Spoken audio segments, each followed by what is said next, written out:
Gloria sea al Señor. Qué bueno, hermanos, de verdad estar aquí compartiendo con ustedes este tiempo en la palabra. Atentos a lo que Dios tiene. Le invito a prestar un ratito de su atención, porque cada vez que escudriñamos la Escritura o escuchamos de la verdad que aquí se contiene, hay bendición, hay edificación, porque la palabra de Dios es poderosa, es viva, es eficaz.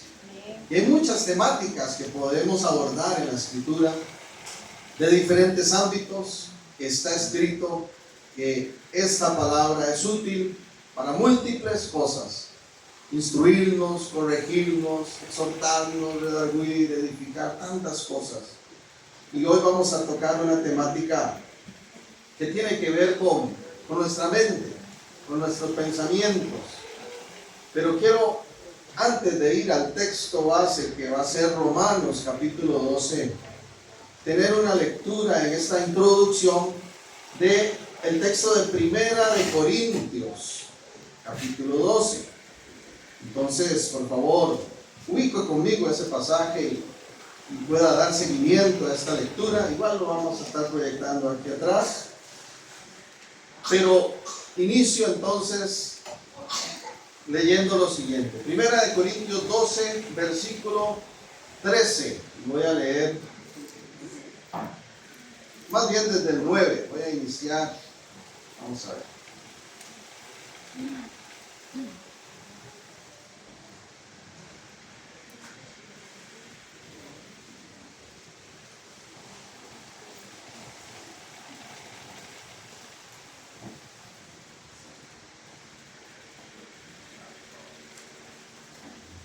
Versículo 9.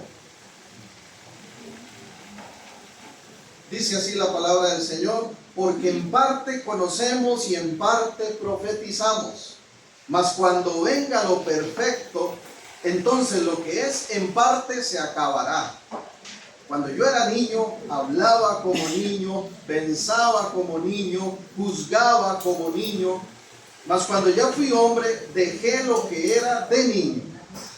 Ahora vemos por espejo, oscuramente, mas entonces veremos cara a cara. Ahora conozco en parte, pero entonces conoceré como fui conocido.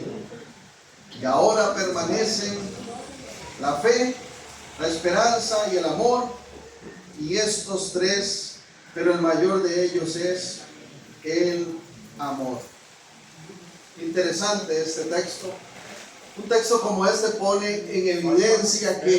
Perdón, no es el pasaje que citó.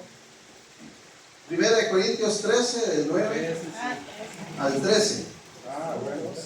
Dije 12, disculpe. Gracias. Gracias por la aclaración. Hermanos, Primera de Corintios 13, ahí disculpe. Voy a leerlo otra vez, no hay ningún problema. 13, 9. Porque en parte conocemos y en parte profetizamos. Mas cuando venga lo perfecto, entonces lo que es en parte se acabará. Cuando yo era niño, hablaba como niño, pensaba como niño, juzgaba como niño. Mas cuando ya fui hombre, dejé lo que era de niño. Ahora vemos por espejo oscuramente, mas entonces veremos cara a cara. Ahora conozco en parte, pero entonces conoceré como fui conocido. Y ahora permanecen la fe, la esperanza y el amor, estos tres, pero el mayor de ellos es el amor. Un pasaje como estos, mis hermanos, les decía, pone en evidencia que la vida, tanto natural como espiritual, es un proceso. Y es un proceso, como en todo proceso, que incluye cambios. Y los cambios son importantes en la vida. Ahí el apóstol Pablo hace referencia a que todavía está en un proceso, en que de momento, dice él, en su contexto, en su época, pone un ejemplo: estoy viendo oscuramente como en un espejo. ¿Por qué? Porque en tiempos del apóstol Pablo no había ese espejo pulido, ¿verdad?, que tan claro como el que tenemos hoy. La mayoría eran algún tipo de metal, por lo general algún bronce, que reflejaba pero muy oscuro. Entonces él toma ese ejemplo y dice, llegará el día en cuanto a mi vida de comunión con Dios, de conocimiento de la voluntad de Dios, que le voy a ver ahora sí cara a cara, con total claridad, sin oscuridad. Pero eso es un proceso en el que voy caminando. Y pone un segundo ejemplo y dice, yo cuando era niño, lógicamente pensaba diferente a como ahora. Pensaba como niño, actuaba como niño. Toda mi vida se evidenciaba como un niño. Entonces, hermanos, si hay algo importante en nuestra vida es que en ese proceso de desarrollo, tanto natural, físico como espiritual, haya un cambio de nuestra mentalidad. No podemos quedarnos igual. ¿Se imagina, hermanos, que yo, un adulto de 46 años, hubiese seguido pensando como un adolescente de 13, 14, 16 años? Qué extraño sería. Pero definitivamente la vida requiere maduración. Y hay dos frases que quiero leer en esta introducción para ustedes. La primera es la siguiente: nuestro pensamiento requiere maduración. Y la Biblia le llama a ese proceso la renovación de la mente. Y esta es fruto de nuestro encuentro con Jesús y de la obra del Espíritu Santo en nosotros. ¿Cuántos están de acuerdo con eso? Así lo explica el apóstol Pablo, no solo aquí en Corintios 13. Observemos un momento, igual Primera de Corintios, pero un poquito para atrás, capítulo 2, el versículo 14 al 16. Leo para ustedes. Pero el hombre natural no percibe las cosas que son del Espíritu de Dios, porque para él son locura, y no las puede entender porque se han de discernir espiritualmente. En cambio, el espiritual juzga todas las cosas, pero él no es juzgado de nadie, porque ¿quién conoció la mente del Señor? ¿Quién le instruirá?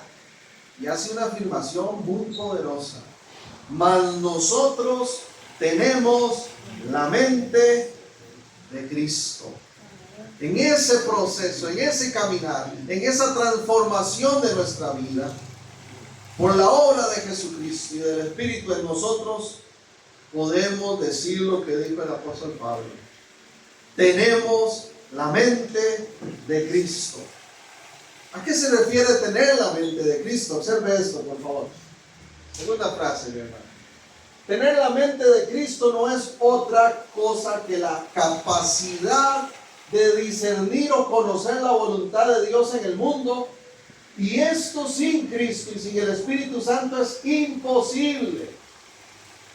Pero para quienes hemos nacido de nuevo es y debe ser una constante realidad. Acabamos de leerlo aquí en 1 Corintios 2. El natural no puede percibir las cosas espirituales. El natural no puede discernir ni conocer realmente la voluntad de Dios. Hay una ceguera espiritual, hay un velo en los ojos que solo se rompe cuando Dios se revela a nosotros por medio de su Hijo y su Espíritu actúa en nosotros, quitando toda esa ceguera, esa venda, y nos empieza a instruir y abrir el panorama y cambia nuestra mente. Y lo que antes no entendíamos de Dios y no valorábamos de la vida en Cristo, lo empezamos a valorar. Porque ahora tenemos la mente de Cristo.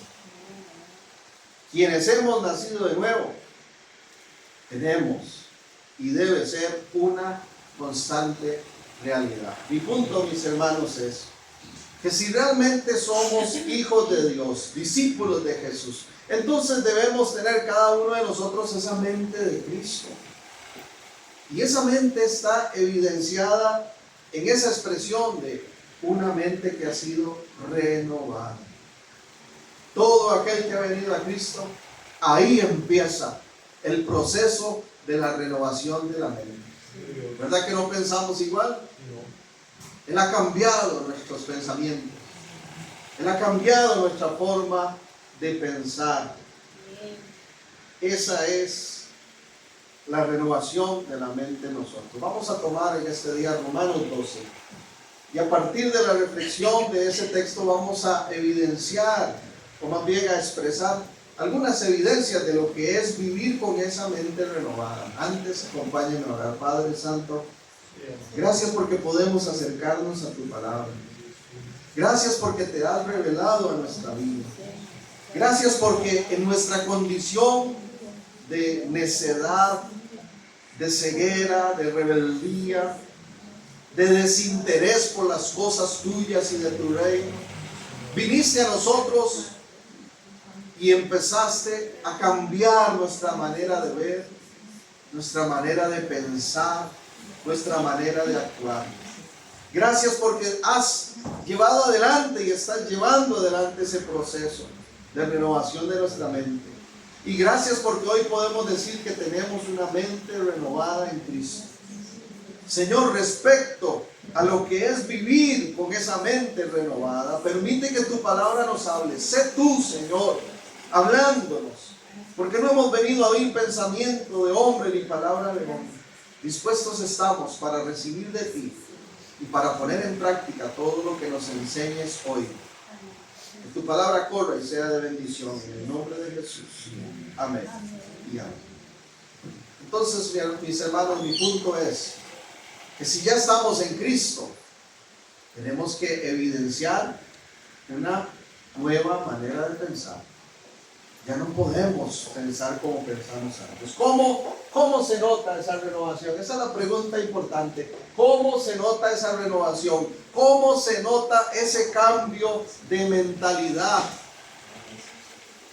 Yo he escuchado a algunas personas, por ejemplo, decir, después de una situación en carretera, por ejemplo, alguien se le atravesó y aquel hombre se bajó del carro y empezó ahí a decir improperios. Yo he escuchado a creyentes decir, de verdad que ahora me doy cuenta cómo Dios me ha cambiado, porque años atrás estaría ahí revolcándome en el suelo con fulano.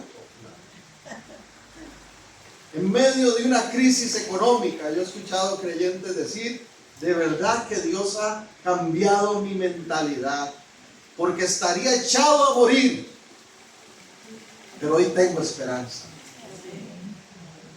Hay muchas formas en que se evidencia un cambio de mentalidad, pero quiero brindar dos formas específicas, puntuales, a través de Romanos 12. Observe conmigo Romanos 12, va a ser nuestro texto base de aquí en adelante. Dice el versículo 1 y 2, Romanos 12, 1 y 2. Así que, hermanos, os ruego por las misericordias de Dios, que presentéis vuestros cuerpos en sacrificio vivo, santo, agradable a Dios, que es vuestro culto racional. Sacrificio vivo, santo, agradable. Ya usted y yo no necesitamos ofrecer sacrificios de otro tipo. No necesitamos inmolar algún cordero, ofrecer alguna paloma, algún toro. No necesitamos de ese tipo de sacrificios. Todo lo que dice la Escritura en el libro de Hebreos, ¿verdad? Que eso fue sombra, tipo de lo que vendría en Cristo. Ahora, ¿qué hacemos? Usted y yo somos el sacrificio vivo ante Dios. Esa adoración en espíritu y en verdad que nos hablaba nuestro hermano la semana anterior, creo. Así es como venimos ante el Señor. Y incluido ese paquete de ser esa ofrenda agradable a Dios, está esa parte de venir ante Él transformados, con una mente cambiada. Dice el verso 2, no os conforméis a este siglo, sino transformados por medio de la renovación de vuestro entendimiento, para que comprobéis cuál sea la buena voluntad de Dios, agradable y perfecta. No se conformen a este siglo. Ahí no está hablando de un periodo de 100 años, está hablando del sistema actual, de la corriente en que se mueve el mundo. Nueva Versión Internacional, de hecho, dice: no se amolden al mundo actual. Cuando nuestra mente está renovada, no nos importa cómo piensa el mundo, y aunque nos digan locos y fanáticos y lo que sea, nos aferramos a la mente de Cristo. ¿Por qué? Porque ha habido una transformación en nosotros. ¿Cómo se nota ese cambio de mentalidad? Primero, a través de una mentalidad de cuerpo. Mentalidad de cuerpo. ¿A qué me refiero con eso? Observe conmigo el verso 3 al 8. Dice así: digo pues, por la gracia que me es dada. Este es el apóstol Pablo, ¿verdad?, hablando en su carta a los romanos. A cada cual que está entre vosotros, que no tenga más alto concepto de sí que el que debe tener, sino que piense de sí con cordura, conforme a la medida de fe que Dios repartió a cada uno. Porque de la manera que en un cuerpo tenemos muchos miembros, pero no todos los miembros tienen la misma función, así nosotros, siendo muchos, somos un cuerpo en Cristo, y todos miembros los unos de los otros. De manera que teniendo diferentes dones, según la gracia que nos es dada, si el de profecía, úsese conforme a la medida de fe, o si de servicio, el servir, o el que enseña en la enseñanza, el que exhorta en la exhortación, el que reparte con liberalidad, el que preside con solicitud, el que hace misericordia con alegría. ¿De qué está hablando el apóstol? Una mente renovada se evidencia en una mentalidad de cuerpo, y eso implica humildad. Él dice que nadie tenga más alto concepto de sí, el que debe de tener. Y luego apunta a esa interacción con el resto de la iglesia, con los demás hermanos que también son valiosos y han recibido dones y llamado de Dios. Pero implica humildad. Una persona cuya mente ha sido renovada ya no busca ser el centro de todo. Ya no se cree ni necesita sentirse como el mejor de todos. Ya no necesitamos pasarle por encima a nadie para sentirnos satisfechos. ¿Por qué? Porque empezamos a ver con los ojos de Cristo. El mundo, ¿qué promueve? La ley del más fuerte. La sobrevivencia del más fuerte. Y usted ve en los empleos gente serruchando pisos. Y usted ve en las familias, en los lugares de trabajo y de estudio, gente prepotente que mira por encima del hombro. Pero en Cristo, en la iglesia, en la mente renovada, nuestra mirada es de humildad. Nuestra mirada es con los ojos de nuestro Señor Jesús. ¿Y cómo era ese accionar de Cristo? En Filipenses capítulo 2, la Escritura nos dice en qué consiste esa humildad y esa manera de ver conforme al Señor. El ejemplo de Cristo, dice Filipenses 2, versículo 3.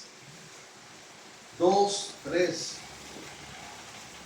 Nada hagáis por contienda o por vanagloria. Antes bien, ¿con qué?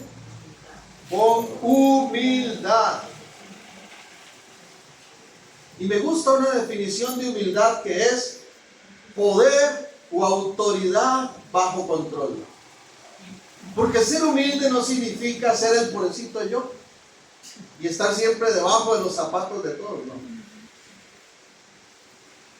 Poder bajo control, autoridad, dominio de sí mismo. No necesitamos sentirnos y pasarle por encima a todo el mundo para estar satisfechos. Vea el ejemplo de Cristo. Nada haga por contienda o por vanagloria, antes bien con humildad, estimando a cada uno de los demás como superiores a él mismo. ¿Será que el mundo piensa así? ¿Promueve eso la sociedad actual? Se nos enseña a través de la sociedad que veamos a los demás como superiores a nosotros. Estamos viviendo tiempos cada vez de más y más hedonismo, de adoración, de exaltación al yo, al cuerpo, a sí mismo. Pero dice el verso 4, no mirando cada uno por lo suyo propio, sino cada cual también por lo de los otros. Así pues en vosotros, haya pues en vosotros este sentido, esta actitud que hubo en Cristo Jesús. ¿Cuál? Siendo en forma de Dios, no estimó el ser igual a Dios como cosa a que aferrarse, sino que se despojó a sí mismo, tomando forma de siervo, hecho semejante a los hombres, y estando en la condición de hombre se humilló a sí mismo, haciéndose obediente hasta la muerte de cruz. ¿Se imagina que el Señor Jesús hubiera dicho: la humanidad cayó en el pecado, la tragedia de la caída trajo la muerte y la condenación? ¿Y se imagina que Cristo hubiera dicho: allá ellos? ¿Sí? No se lo merecen. Yo sí soy el alto, yo sí soy el que está por encima de todos. Y no me interesa estos que están aquí abajo. Todo lo contrario. Siendo Dios, no estimó, dice, el ser igual a Dios. No se aferró a eso, sino que dijo: yo voy a dar mi vida en rescate por muchos. Y a veces, hermanos, nosotros se nos sube el ego, nos sentimos la última Coca-Cola en el desierto, y por ahí, ¿no? Haya esa actitud que hubo en Cristo Jesús, dice el texto. El que se humilla será exaltado, también dice la palabra. No busque figurar. Usted no necesita buscar posición. Deje que sea Dios el que le exalte, que le levante, que le lleve a donde Él quiera colocarle. Y cuando usted esté ahí en esa posición, que no se le suba tampoco el ego. Recuerde de dónde le sacó al Señor y trate a los demás como Dios le ha tratado a usted. Ese es el consejo que nos da la Escritura. También, hermanos, tener esa mentalidad de cuerpo, volviendo aquí a Romanos 12, implica reconocimiento de que como somos un cuerpo, todos somos importantes. Entonces todos tenemos un rol, un valor especial ante Dios, ante el pueblo. Contrario al mundo, hermanos, nos vemos entonces con dignidad. Y no estamos en competencia para ver quién sobresale, sino que juntos activamos, reconocemos el llamado, los dones que de Dios hemos recibido, y los unimos con un propósito que es darle gloria al Señor. Creo que en alguna oportunidad les conté de una hermana en una congregación que yo iba cuando estaba más joven,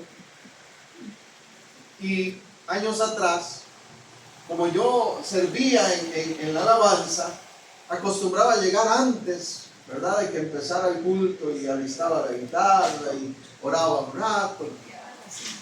Y entonces esa hermana llegaba temprano también, pero mientras yo estaba haciendo lo que hacía, me llamaba la atención que ella permaneciera sentada en la banca. Cuando ya faltaban 5 minutos para iniciar el culto, abría su bolso, sacaba un trapo, un líquido, y empezaba a limpiar las bancas. ¿Por qué cree que lo hacía? 5 minutos antes. Para que los que venían entrando la vieran que ella era la que limpiaba las bancas.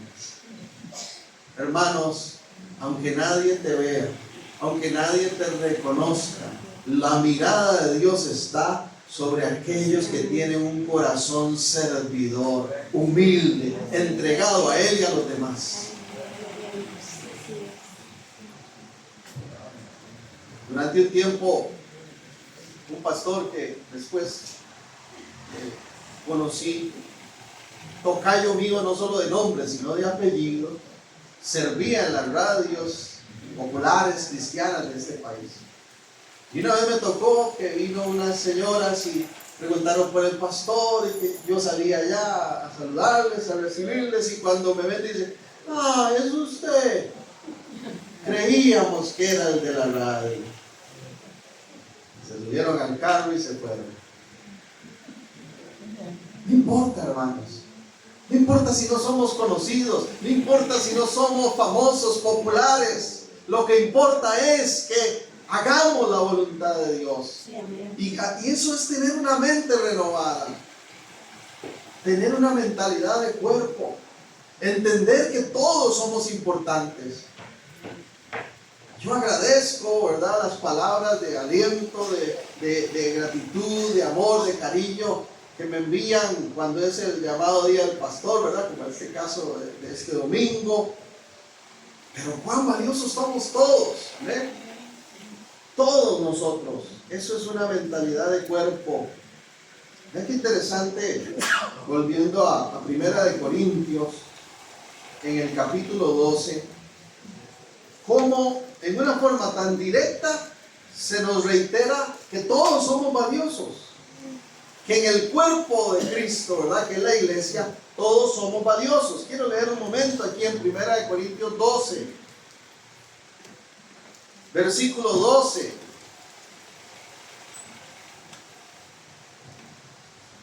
Qué interesante, escuche esto.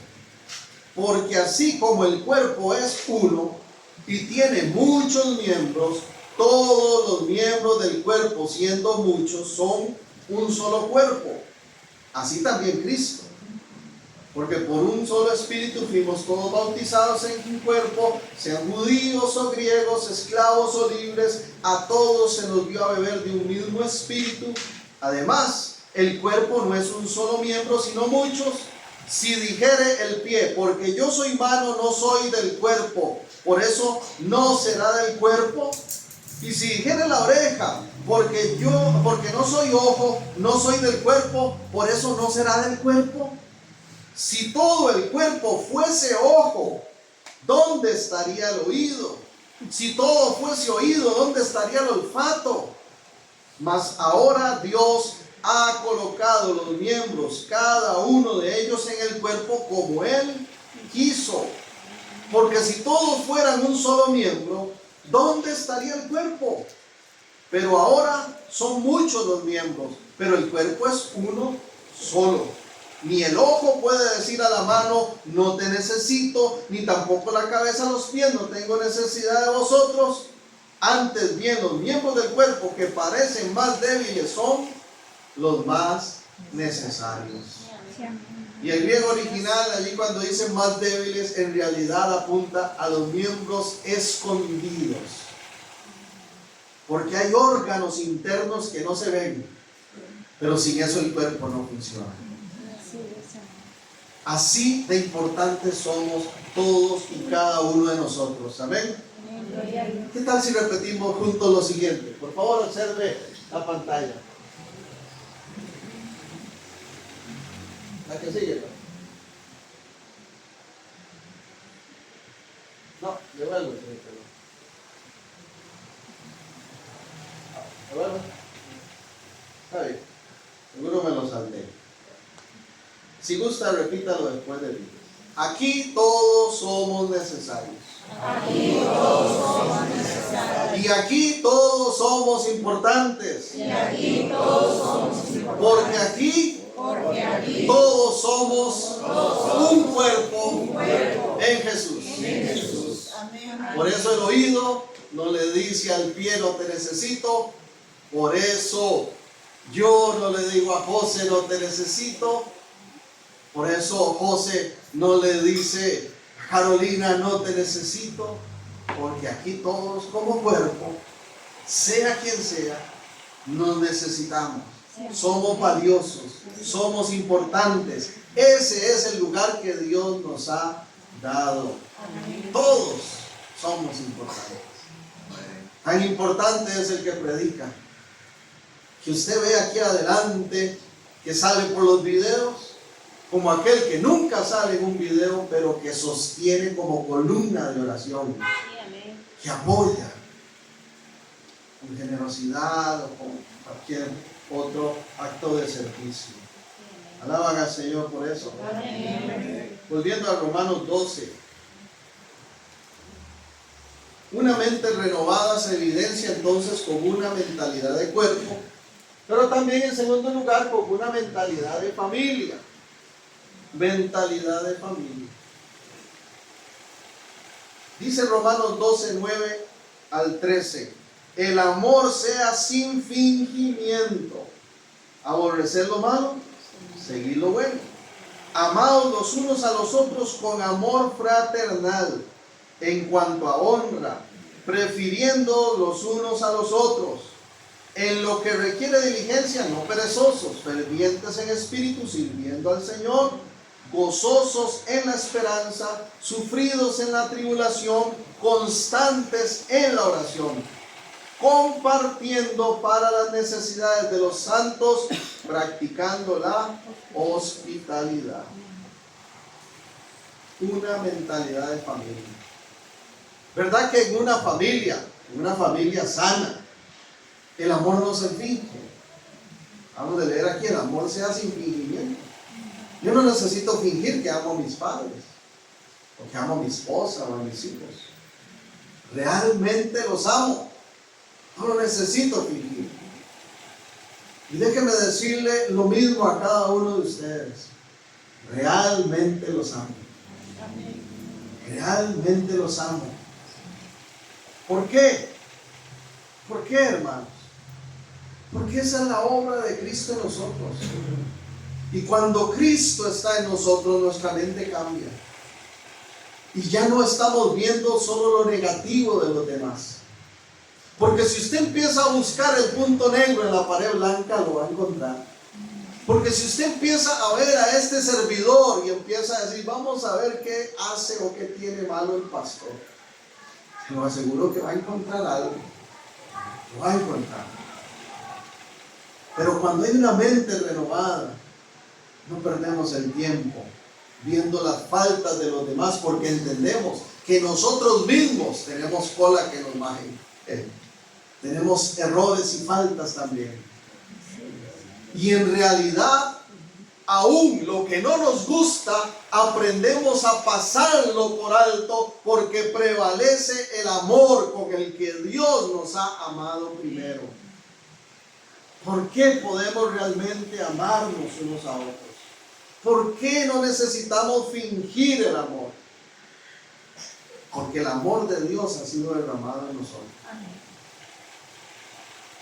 Romanos 5, en el verso 5 dice, porque el amor de Dios ha sido derramado en nuestros corazones por el Espíritu Santo que nos fue dado. Y quienes tenemos una mente renovada, hermanos, nos amamos unos a otros como Él nos ha amado, y procuramos tenernos la paciencia que Dios nos tiene. Y en algún momento el apóstol Pablo todavía se va más al extremo y dice, sopórtense entre ustedes. Porque sí, a veces nos caemos mal. A veces hay actitudes que no nos agradan de unos a otros. Si eso pasa en nuestra casa, hermano, si eso pasa entre esposos y hijos y hermanos, no va a pasar en la iglesia. ¿No? Pero una mente renovada implica amor sincero, genuino, buscado de todos. Quiero notar el verso 10, porque hay algo aquí que quiero mencionar. Dice, amados los unos a otros con amor fraternal. Y algo interesante es que en el griego original está compuesto por dos palabras. Ese término, amor fraternal, es philé, que se refiere al amor, y adelphoi, que significa hermanos o hermanas.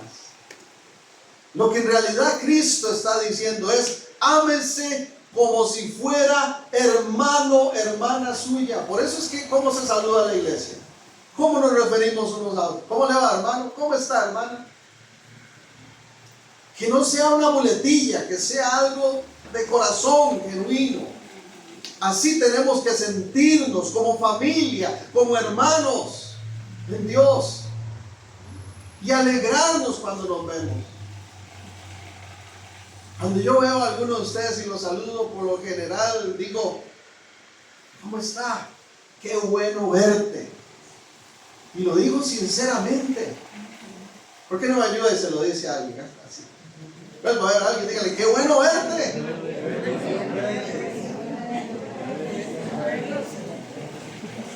Jorge, qué bueno verte. Jorge, qué bueno verte. Andrés, qué bueno verte. Jerry, qué bueno verte. Anabel, qué bueno verte. Virginia, qué bueno verte. Todos, qué bueno verlos. Somos hermanos. Alégrese de tener con quien compartir. A veces hasta la misma familia de sangre entra en conflictos, hay separaciones, rivalidades, y hay personas que llegan al punto de decir, yo no tengo familia. Mentira del diablo. Si usted está en Cristo, tiene familia, tiene un cuerpo, que es la iglesia. Amén. Quiero leer para ustedes Gálatas 5, 14 y 15, pero en la traducción de la Nueva Versión Internacional. Escúchelo por favor, dice así. En efecto, oiga esto, toda la ley se resume en un solo mandamiento. Ama a tu prójimo como a ti mismo. Pero si siguen mordiéndose y devorándose, tengan cuidado, no sea que acaben por destruirse unos a otros. Qué términos más fuertes, ¿verdad?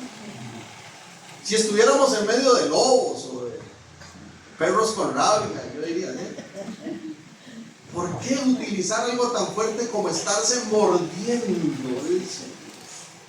¿Por qué utilizar algo tan fuerte como devorarse? Porque así de malo es la rivalidad, la traición, el egoísmo, la envidia entre hermanos. Así de fuerte lo ve Dios. Es como estarse mordiendo el uno al otro. Uy, ahí viene fulanito. Ya le arranqué un pedazo. Uy, ahí viene entrando fulana. Y le arranqué otro pedazo. Qué diferencia, hermanos, cuando nos vemos y decimos, qué alegría, qué alegría. Mi hermano sigue adelante, mi hermano está perseverando, mi hermano está creciendo, mi hermano está buscando, mi hermano está renovando su mente, cambiando su ser por la obra de Dios, porque perfectos no hay ninguno. Si los mordiscos se nos vieran, yo creo que yo estaría como este tamaño. Ay, hermanos, qué fácil que es juzgarnos, criticarnos, señalarnos unos a los otros. Pero cuando hay una mente renovada, uno no se enfoca en eso, uno se enfoca en las cualidades, en las virtudes de la persona que tiene al frente y aprende a no ver a aquella persona con todos sus defectos, sino a ver a Cristo en ella. Y entiende que al igual que nosotros, ese hermano, esa hermana, es imperfecto y está en un proceso de perfeccionamiento. También me gusta lo que dice el verso 12, ahí mismo en Romanos. Gozaos en la esperanza, sufridos en la tribulación, constantes en la oración. Sin duda, las muestras de hermandad son importantes. Dice el 13, compartiendo con las necesidades de los santos y practicando la hospitalidad. Si hay algo que podemos hacer que está al alcance de todos, hermano, es la oración. Cuando usted se da cuenta de que tal hermano está en una necesidad económica, tal vez usted se toca el bolsillo y dice, ay, y yo limpio. Desearía poder ayudarle en algo. ¿Sabe qué está al alcance de todos? La oración. La oración es eficaz y poderosa, así está escrito en Santiago 5. escuché o leí, no sé, no recuerdo, en algún lugar vi la frase que decía: es imposible que un verdadero creyente que dice amar a sus hermanos no ore por ellos. Si usted realmente ama, usted ora. Las madres que están aquí, ¿cuántas oran por sus hijos? Los papás que estamos aquí, ¿cuántos oramos por nuestros hijos? Los esposos, ¿cuántos oramos por nuestra esposa y viceversa?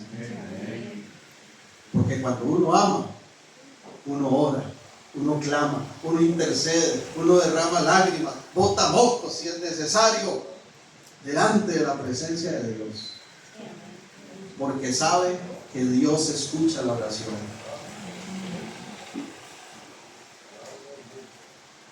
Pero a veces no basta con la oración. Y conforme esté a nuestro alcance, dice el verso 13, compartiendo para las necesidades de los santos, practicando la hospitalidad. También podemos apoyarnos unos a otros. Mostrar misericordia, generosidad.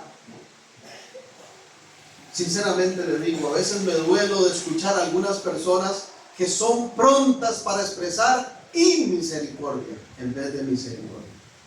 Que se dan cuenta de la necesidad de tal hermano y lo primero que dicen es: y por algo está tan mal. Que venga la persona en su aflicción, en su angustia y dice: no hombre, yo no aporto. Así como se metió en el enredo, que salga solo. Bendito Cristo, que no es así con nosotros.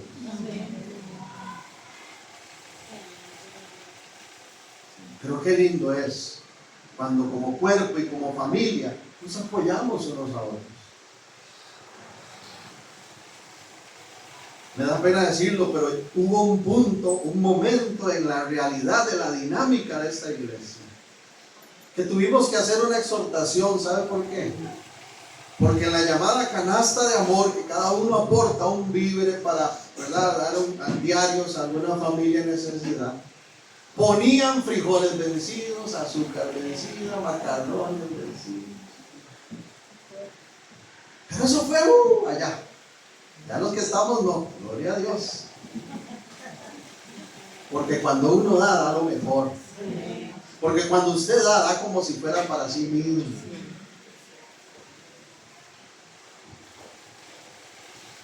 Personas que tienen las cosas en la refri pudriéndose, que botan cosas vencidas, y otros necesitando.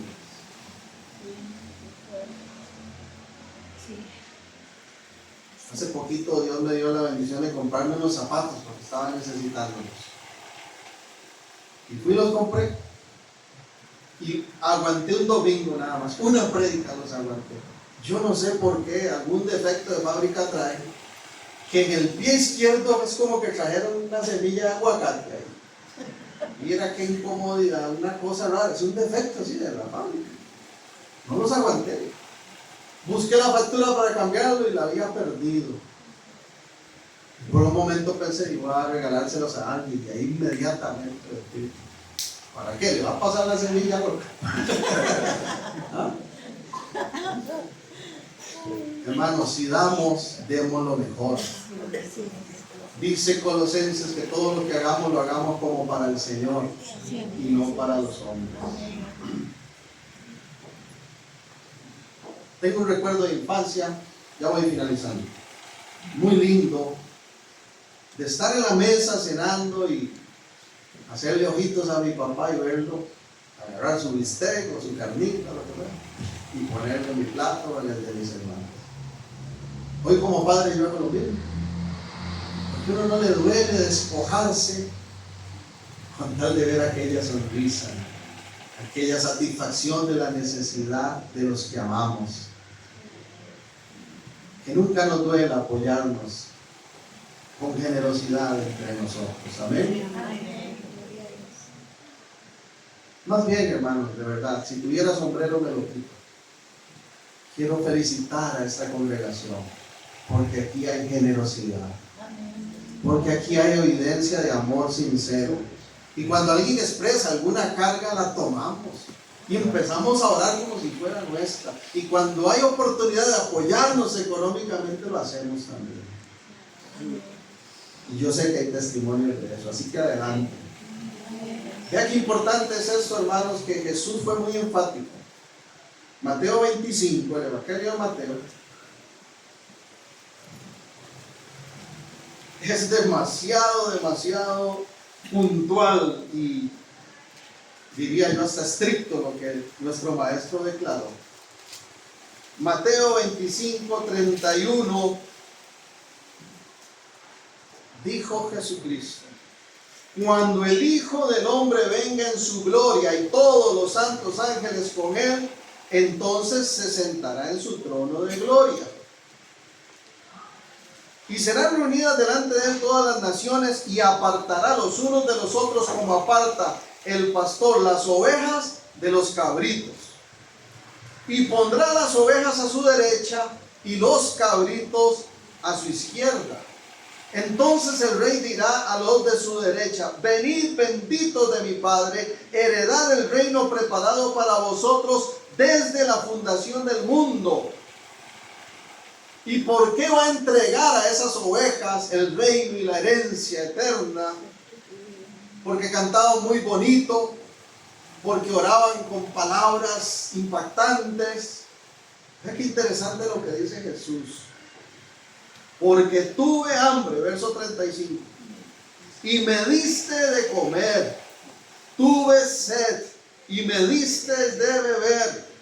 Fui forastero y me recogiste. Estuve desnudo y me cubriste, enfermo y me visitaste, en la cárcel y viniste a mí. Los justos le responderán: Señor, ¿cuándo? ¿Cuándo te vimos hambriento? ¿O cuándo te sustentamos? ¿O sediento y te dimos de beber? ¿O forastero y te recogimos? ¿O desnudo y te cubrimos? ¿O enfermo en la cárcel y vinimos a ti?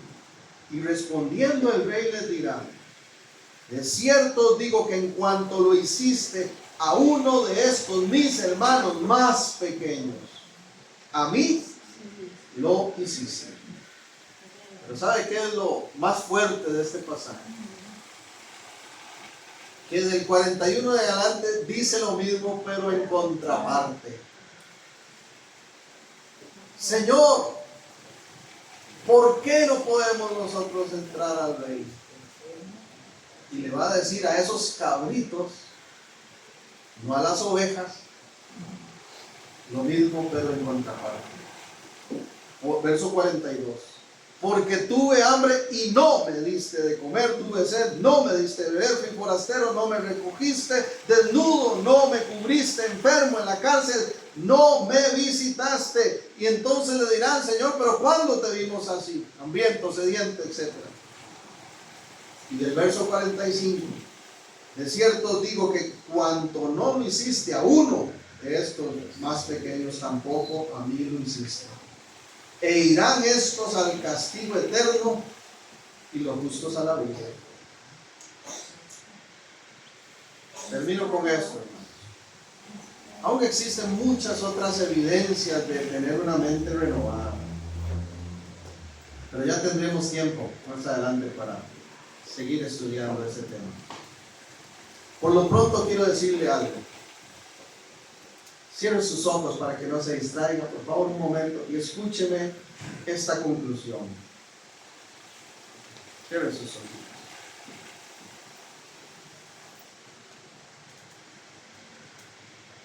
Te animo, iglesia, a seguir mostrando esa nueva manera de pensar. Te animo, mi hermano, mi hermana, a seguir viéndonos como miembros de un mismo cuerpo del cual Cristo es la cabeza.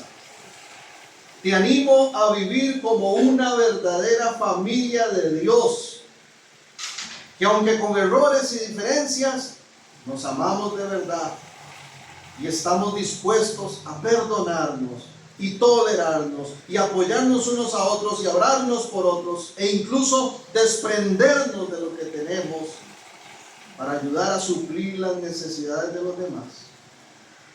Pero sobre todo, iglesia, te exhorto a seguir entendiendo y reconociendo que el grande y digno de mayor reconocimiento es el Señor, y que en Él todos los demás tenemos un valor, una dignidad y un lugar de importancia en su reino, aunque el mundo diga lo contrario. Por eso termino con esto. Abra sus ojos, por favor. Verso 21. No seas vencido de lo malo, sino vence con el bien el mal. Gracias, Señor, por tu palabra. Gracias por tu mensaje. Gracias por amarnos tanto, Señor, y por darnos un cuerpo, una familia tan especial como esta. Que sigamos unidos y perseverantes, y que siempre repliquemos tu ejemplo. En el poderoso nombre de Jesús. Amén. Gracias por su atención.